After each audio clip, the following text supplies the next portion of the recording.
They called it impossible. A country trapped in the cycle of foreign aid, struggling with food insecurity, and burdened by a prison system that only punished but never reformed. For years, the same story repeated itself. Dependency, scarcity, and a justice system that locked men away, only to release them back into the same broken reality. But what if there was another way? What if those who once took from society could now be the ones to rebuild it?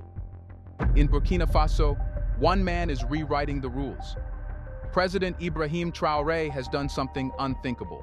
He's turning prisoners into farmers, prison yards into fertile fields, and captivity into opportunity. It's not just reform, it's revolution. This is the story of a nation breaking free, not with borrowed wealth or foreign intervention, but with the hands of those it once condemned. A story where food sovereignty and justice merge into one. And it all begins inside the prison walls. Here we would like to take a moment and thank you for supporting us and being a valued part of our strong community. And if you are not yet a member, we encourage you to join us and help build an even stronger community together. Let's get started.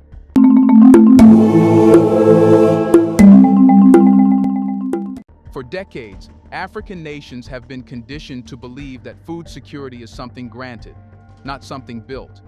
That sovereignty is an illusion, always tied to foreign aid, imported grains, and dictated economic policies. But in Burkina Faso, Ibrahim Traoré refuses to accept this narrative. His vision, a country that feeds itself, where no citizen, free or incarcerated, relies on the mercy of others for survival. To understand the weight of this initiative, we must first understand the crisis it seeks to undo. Burkina Faso, like much of West Africa, has long faced food insecurity. Cycles of drought, economic instability, and geopolitical pressures have forced the country into dependence on external food supplies. Foreign aid programs, often presented as acts of goodwill, have historically come with conditions: loans that deepen debt, policies that limit local agricultural autonomy, and a market flooded with imported products that undermine local farmers. For decades, Burkina Faso's farmers found themselves competing against subsidized food imports from Western nations. Why grow maize or rice when cheaper, foreign-grown alternatives flood the market? Why invest in local mechanization when international organizations dictate the rules? These pressures slowly eroded the country's ability to sustain itself, leaving it vulnerable to food crises and external control.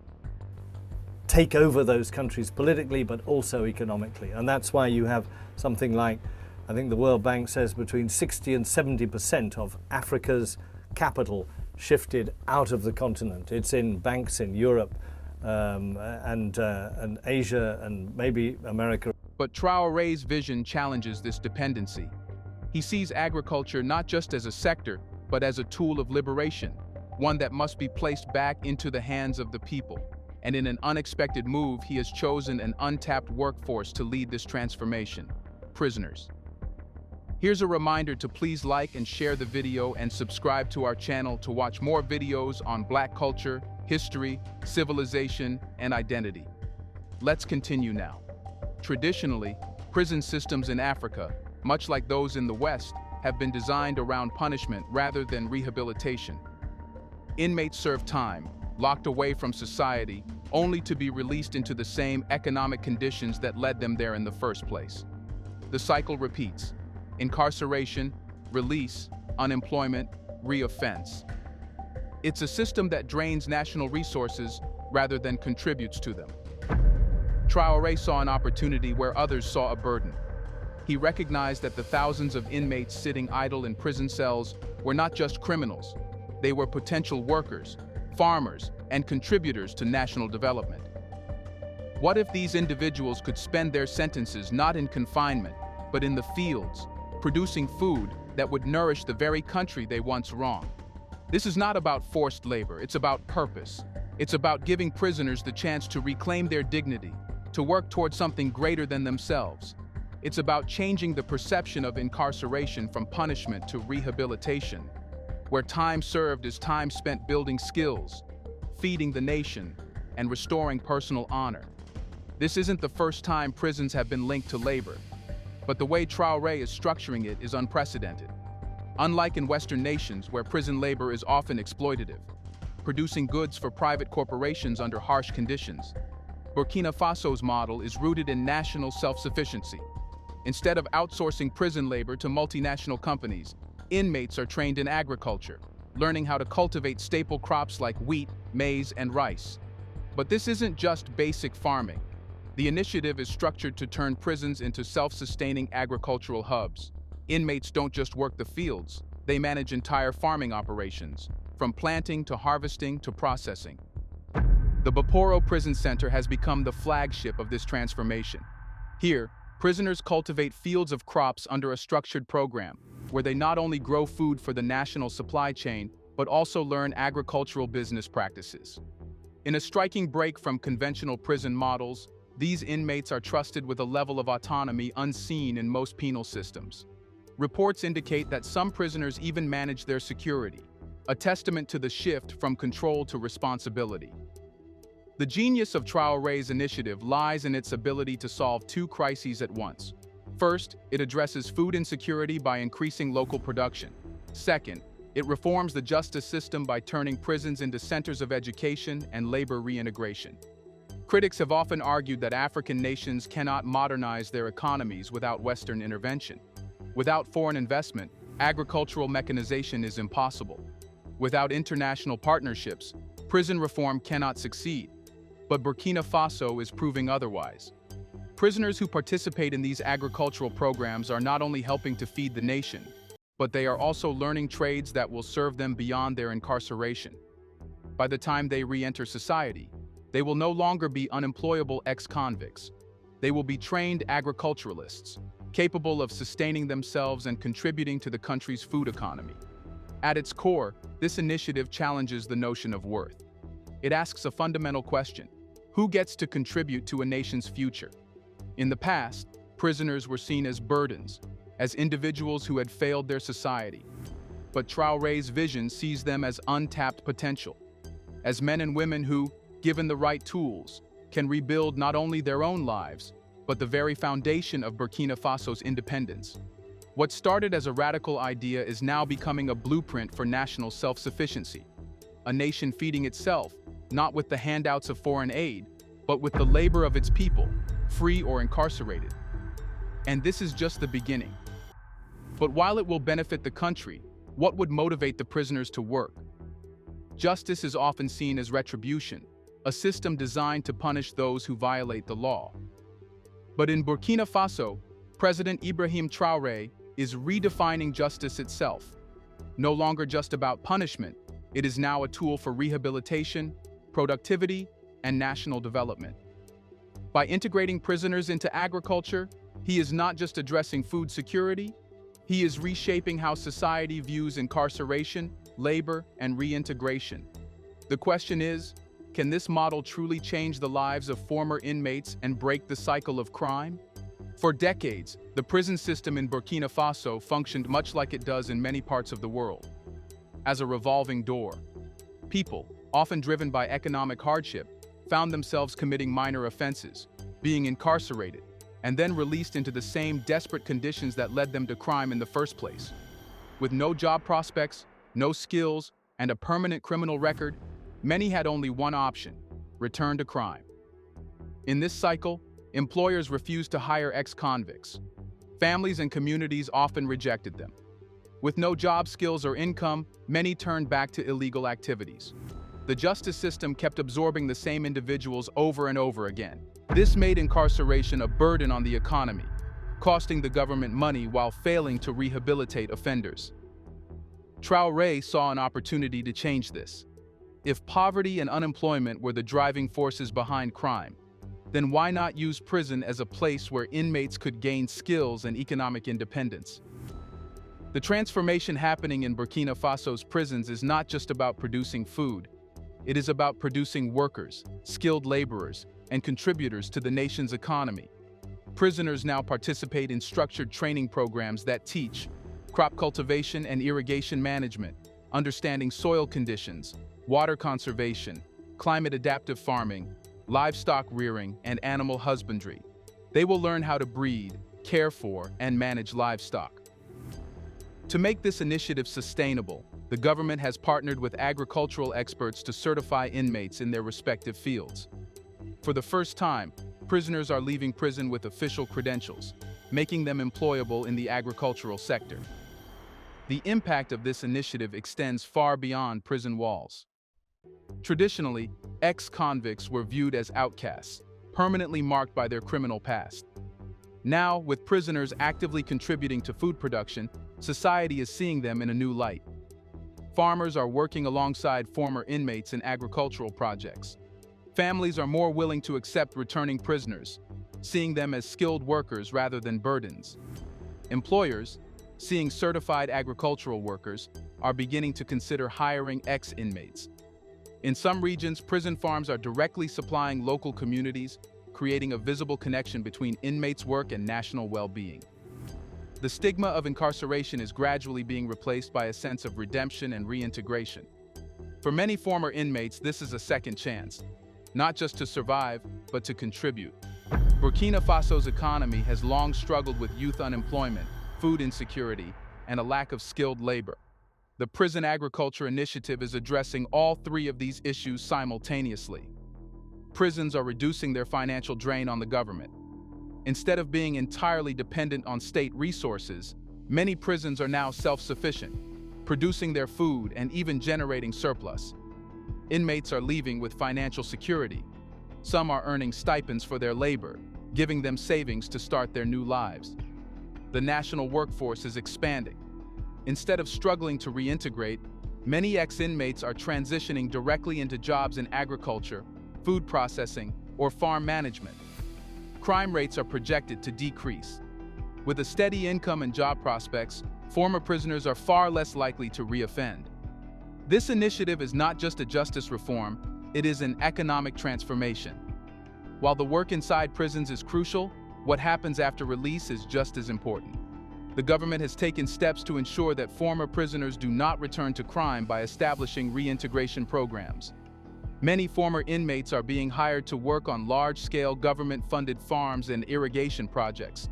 Small business grants and agricultural loans are being offered to ex-inmates who want to start their farms. Local organizations and religious leaders are helping families accept returning prisoners, ensuring that they have social support networks. With these measures in place, the risk of recidivism is expected to drop significantly. One thing is clear: Burkina Faso is pioneering a justice model that benefits not just inmates, but the entire nation. The success of this program is drawing attention from other African countries struggling with prison overcrowding, food insecurity, and unemployment. If other nations adopt similar programs, it could revolutionize the role of prisons across Africa, turning them from centers of punishment into centers of economic and social development. Now the question is, why is agriculture being pushed? Why are prisoners only becoming farmers? As we discussed earlier, a nation that cannot feed itself cannot call itself independent. For decades, Burkina Faso, like much of Africa, has been forced to rely on food imports and foreign aid to sustain its population.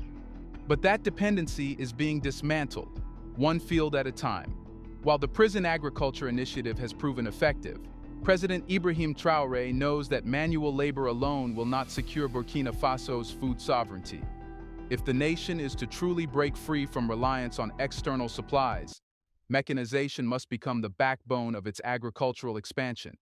Burkina Faso's agricultural sector has long been held back by outdated farming techniques, low yields, and limited access to modern equipment. The majority of farmers still rely on traditional hand tools, rain-fed irrigation, and manual labor to cultivate their land. While this approach has sustained local communities for generations, it is no longer viable in a country seeking food independence on a national scale.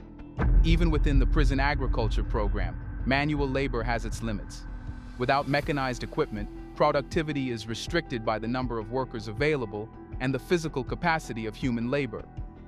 Expanding production from localized prison farms to a nationwide agricultural model requires the introduction of advanced farming methods, something Traoré's administration is actively pursuing.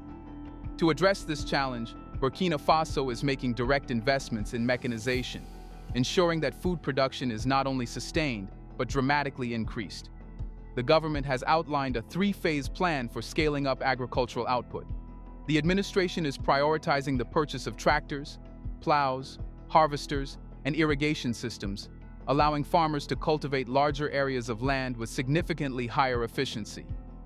Prison agricultural hubs will be equipped with modern tilling and planting machines, reducing dependence on manual labor and improving crop yields. Water availability is a major constraint in Burkina Faso's farming sector, with seasonal droughts impacting productivity.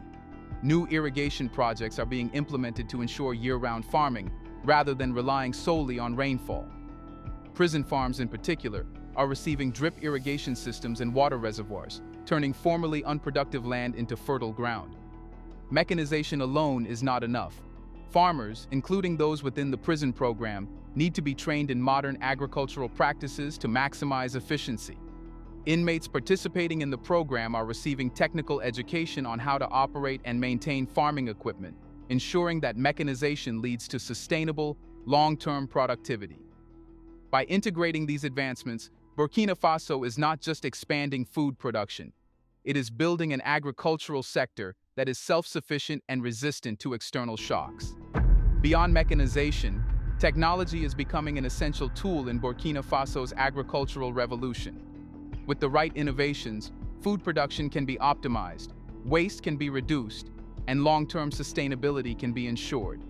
The government is working with local universities and agricultural researchers to introduce precision farming techniques, using satellite data, drones, and soil sensors to monitor crop health, optimize planting schedules, and reduce water waste.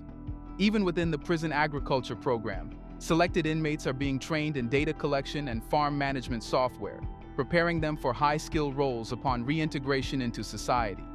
One of Burkina Faso's biggest agricultural challenges has been post-harvest losses. Without proper storage and processing infrastructure, large quantities of food spoil before reaching consumers. To counter this, new grain silos, cold storage facilities, and processing plants are being constructed, ensuring that food is preserved and distributed efficiently. Prison farms are contributing to this effort by drying and storing surplus crops, which can later be sold on the local market or supplied to government food reserves. With these innovations, Burkina Faso is not just producing more food, it is ensuring that every harvest is maximized and utilized efficiently. What began as an experiment in justice reform is now shaping national agricultural policy. The success of the prison farming model has demonstrated that Burkina Faso does not need foreign aid to sustain itself. It simply needs to mobilize its people and resources. The lessons learned from this initiative are now being applied to a nationwide agricultural strategy focusing on massive land cultivation projects driven by mechanization, financial support for small-scale farmers to modernize their practices, and expanding prison agriculture into a fully integrated sector, contributing directly to Burkina Faso's food reserves. President Traoré's vision goes beyond temporary fixes. His goal is to ensure that Burkina Faso is not just self-sufficient, but a future exporter of food to neighboring African countries. The success of Burkina Faso's mechanization and prison agriculture program has caught the attention of other African nations. Across the continent, governments are taking note of the economic and social impact of using prison labor for productive, rehabilitative purposes rather than keeping inmates in idleness. Many countries struggling with food insecurity, unemployment, and outdated justice systems are now considering similar models. Can prisons be turned into agricultural training centers? Can mechanization transform not just farms, but entire economies? Let us know in the comments section what you think about this plan. Do you want to watch more videos like this one? If so, subscribe to our channel and press the bell icon next to it. We have decided to bring videos on something nobody talks about: the Black culture, civilization, history, and evidence about how glorious Blacks have been. Thanks for watching, and until the next video, stay tuned.